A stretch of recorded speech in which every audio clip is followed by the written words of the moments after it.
Je pense qu'après des décennies de pratique, je sais, au moins dans une voiture, faire la différence entre un truc qui a un très très bon son ou un truc qui ne l'a pas. Je veux que Renault soit au top niveau dans ce domaine. Nous sommes aujourd'hui à l'UTAC, un centre technique spécialisé dans les essais et les validations des véhicules routiers. Les freins sont desserrés, pour moi tu peux y aller quand tu veux.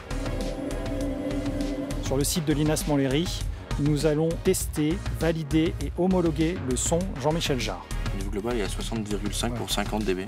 Ouais, on entend bien le son, ça se sent sur les mesures.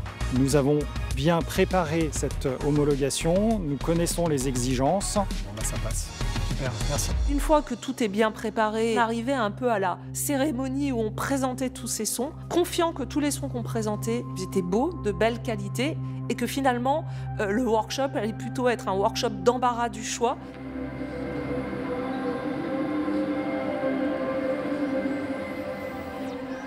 À chaque fois qu'on se voit avec Luca, et c'est une vraie rencontre amicale, où je pense qu'on sent les mêmes choses. On a présenté aussi en synchronie les visuels qui sont réalisés par les équipes de Renault Design, de façon à trouver et à sélectionner le son qui allait porter la meilleure harmonie entre le visuel et le sonore pour faire l'accueil lorsqu'on arrive dans un véhicule Renault.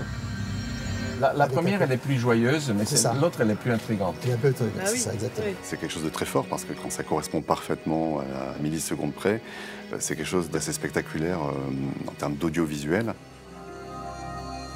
Je suis très content que tu l'aies bien, parce que moi je l'ai repêché. Le défi qu'on a tous ensemble et ce qu'on espère tous ensemble, c'est que les premières voitures Renault qui sortiront avec ce nouveau son designé par Jean-Michel Jarre, eh bien dans les rues, il y aura du sourire, un peu de plaisir, un peu de bien-être sera dégagé par ce son qui va s'installer dans le paysage sonore de nos villes. Le son, la voix, c'est ce qui fait la relation entre les humains. Donc c'est important qu'on soit capable d'utiliser ce levier pour humaniser, si je peux dire comme ça, la voiture. On sait qu'on ne pourra survivre qu'à partir du moment où on arrivera à établir un rapport harmonieux entre technologie et écologie. Et c'est ça notre responsabilité.